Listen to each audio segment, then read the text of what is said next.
Alright folks, welcome to Premium Fuel Mag. We're at Thomas's house today, and I know it's been a long time since I put out a video. I've been busy, folks. So, not necessarily with the car, just been busy. But anyways, we're back at it with the car today. And we got Thomas helping me out. We're fabricating some brake brackets because we're putting brakes on this car that don't belong on this car. As with everything else on this car, these brakes came off of a Mustang. So we're doing 2005 Mustang GT brakes on this car, and we've got a spare knuckle which he's mocking up a bracket on right now, and then that's going to go onto here, and I'm pretty much just watching and trying to help a little bit. Alright, Thomas stepped away for a minute. This is the masterpiece that we came up with, and this mounts to the stock knuckle. It's not really a stock knuckle, but it still mounts the same way, like such. I'm gonna have to tap it to get it on there a little bit, and then we bolt it on, and then we can bolt the caliper to that, just like that.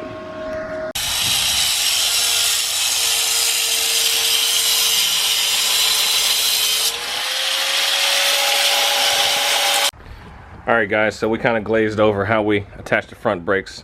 You guys don't really need to see that anyways, but Thomas, you want to explain to us what's going on here and how well, I'll explain why we're putting the front Miata rear brakes on the rear of the Miata, but first we're going to explain how. So how are we doing this? So basically we are just chopping up brackets and making our own brackets at the moment. In the front we had to make a adapter bracket just out of some steel, and now we're actually chopping up multiple styles of brackets to try to make them into one. Yes, we have all of these brake calipers, many front and rear Miata brake calipers. So basically what he did is shave down the stock front caliper bracket, and as you can see there, we're actually fusing that to the stock rear bracket so that it all bolts down and it all lines up. Yes, pretty close. We're Frankensteining two brackets together. So what you can see with the bolt, I can't point to it. Go ahead and point to the rear bracket. The original rear bracket? Yeah, so that's what's left of the rear bracket. We chopped that in half, and now we're the front bracket, sandwiching the front bracket to it. Pretty actually pretty simple stuff. Yeah, as long as it doesn't hit the rotor, you should be fine. Yep. Cool. So explain the reason why we're doing this is so up front, like I said, we've got the S197 Mustang brakes up front. Big old rotors, and we did that just because we're using the S197 hubs, and it all fit together, and why not have huge brakes on the Miata? That's pretty cool anyways. Out back, since we have the weird lug pattern going on from the T-Bird, I just kind of cheaped out and didn't get the lugs adapted, but anyways, it's like a weird 5x108. So that means that my only option was really to go with the T-Bird rotor, which is a 10-inch vented rotor. I thought I'd be able to pretty much choose any calipers that I wanted, but this is actually like the smallest vented rotor there is out there, so I needed the smallest 10-inch calipers there are out there, which I didn't want to go back to the junkyard and pull T-Bird calipers. I wanted to use what I had laying around, so the only other option I could actually come up with was the Miata front calipers, which are also 10-inch vented rotors. So the size of the rotor is actually similar to what comes on the Miata, so naturally, just out of being resourceful, I used the Miata front brakes, and we're going to put those on the rear. If I had gotten my hubs re-drilled, which I just couldn't find anybody to do that, and got a 5x114, my options I would have had a ton of more options and rotors and all types of stuff, and I could have used different brakes. But we'd still be in the same situation where we're trying to attach different brakes to the Miata rear hub, and we'd probably end up doing the same thing.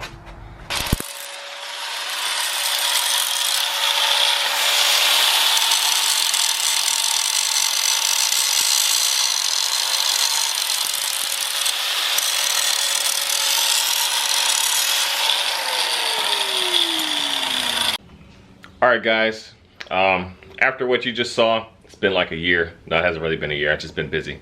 Like I said in the beginning of the video, so after that I pretty much just stopped filming. We still made a lot of progress on the car. We got some stuff done, which I'll go ahead and go over with you right now. The Mustang is broken again. I'm a guy with two broke race cars, guys. Please help me. Anyways, let's go take a look at the Miata. So like I said, I got the Miata here. It's back at Stu's garage. I really just wanted to focus on getting this thing out of Thomas's house and out of his hair. Thomas, if you're watching, thanks so much for your support. This absolutely would not have happened without you. So we're going to continue to work on this thing and bring this thing to a close. And I'm going to go ahead and show you guys where we are with this car. And we're going to talk about what needs to happen to this thing next. First thing, I put some hood struts in. Go on Amazon, guys. Get these things. They're like 40 bucks. You bolt them in. It's a little bit tricky to bolt them in, but now my hood stands up and I don't need a hood prop. This is so awesome. I've started to piece together my accessories, which I'm only going to have one accessory. I'm fiddling with my alternator bracket right now. So what needs to happen under the hood is my exhaust needs to get run, so the headers have to come off. I'm going to put V-bands on the headers. I have creatively run my cooling lines because we got the radiator in the rear, and by the time this gets done, it's going to look really cool. So we're going to fabricate some cooling lines just to get all the cooling all summed up. We also have an electric water pump that's going to have to go in the rear, so don't worry, the whole cooling system is going to get its own episode, and we're going to go in that in detail. We have the Holley EFI system. The wires are just kind of hanging around down here, so that's going to have to get wired up. There's no wires connected to anything in the car. There's no brakes hooked up in the car, so we're going to have to make all new brake lines. Fun, fun, fun. Inside the car, this was actually a pretty big project, which I have no documentation of. This one was hard, guys. I'm going to go ahead and call it. I think I'm the only Miata out here that's got 2 halo seats with a cage in their car. And it really was not easy to get these things in here.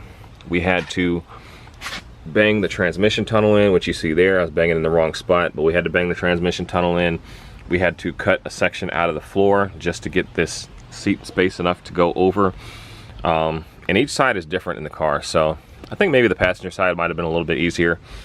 But honestly, I hope never ever ever to take these seats out of the car, because man, it was rough getting these things in here. But they're in here, so just so you know, aftermarket seats in a Miata does not go in easily. All right, around back, you didn't get to see that before, but yes, super dark. But anyways, the dual rear calipers are on, so that's good to go.